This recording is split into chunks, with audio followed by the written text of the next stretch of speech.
안녕하세요. 성남 복정동에 있는 크로마 국제기도학교의 정효재 목사입니다. 등교하는 차 속에서 아이들이 이야기를 시작합니다. 친구들에 대해서, 학교에 대해서, 그리고 주변에서 일어나는 일들에 대해서 관심 있는 분야를 서로 토론하는 이야기의 장이 벌어집니다. 그런데 유독 한 아이는 어제 저녁에 본 책 이야기만을 합니다. 다른 아이들이 텔레비전에 나온 이야기나 남의 이야기를 하고 있는데 책 본 이야기를 하는 이 아이는 부모님과 어제 저녁에 책을 읽는 아이이기 때문에 나름대로 상상하고 생각해서 이야기를 전개하고 있는 것을 보게 됩니다. 오늘은 여러분에게 공부하는 부모가 공부하는 아이를 만듭니다 라는 말씀을 드리고자 합니다.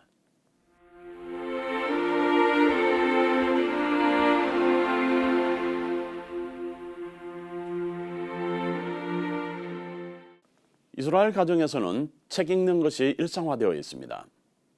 성경 말씀 중 처음 5권의 책인 율법서, 즉 토라와 그 해설서인 미슈나 그리고 게마라를 탈무드라고 한다면 이 모든 문서들을 해석하여 만들어진 미드라시 등을 읽게 되는데 성경 말씀을 주로 한 독서를 하는 셈입니다. 성경이라는 텍스트가 있기 때문에 가능할 것입니다. 하지만 성경 말씀과 그 주석서를 일상의 독서로 삼지 않는다 하더라도 책 읽기로 유명한 사람들이 바로 이스라엘 사람들인데 실생활에 유용한 서적들도 매우 많이 읽습니다. 책방에 가서 보면 항상 사람이 많은 것을 보는 것도 특이한 모습 중의 하나입니다. 이렇게 공부하는 모습을 보고 자라는 아이들은 자연히 공부하는 분위기에 젖어서 책을 보게 됩니다. 말하자면 부모님이 책을 보고 공부하니까 아이들이 책을 보고 공부를 하게 되고 좋은 성적을 내게 된다는 말씀입니다. 성경은 단지 하나님의 말씀일 뿐만 아니라 이 안에 삶의 모든 지혜를 담고 있습니다.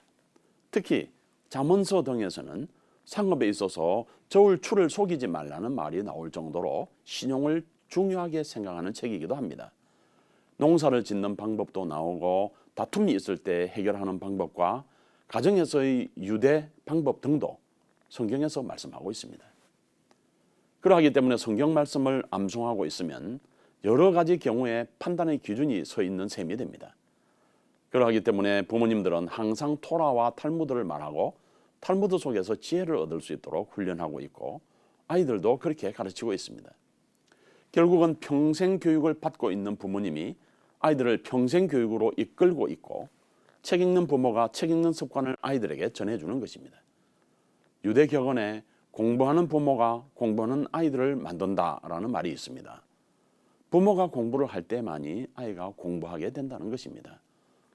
부모는 텔레비전을 보면서 아이만 들어가서 공부하라고 소리쳐 본들 억지로 방에 들어간 아이의 신경은 온통 텔레비전에 가 있습니다. 아빠는 밤새워 게임을 하면서 아이에게는 게임하지 말고 열심히 책하고 씨름하라고 한들 어디 말이나 될 법한 말씀입니까?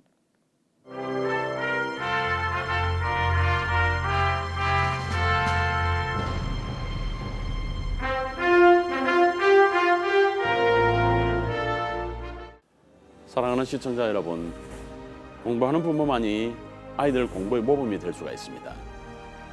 공부 가운데 가장 먼저 하여야 할 것이 바로 말씀 공부입니다. 성경으로부터 시작하여 생활의 지혜에 쓰인 탈무드에 이르기까지 성경 공부에 매진하다 보면 아이들에게 공부하는 부모님 상을 심어줄 수가 있고 이 모습을 보고 성장한 어린이들이 바로 공부하는 아이들이 되어서 좋은 지도자로 성장할 수 있는 것입니다. 공부하는 부모가 공부하는 아이를 만듭니다. 성남 복정동에 있는 크로마 국제기도학교의 정효재 목사입니다.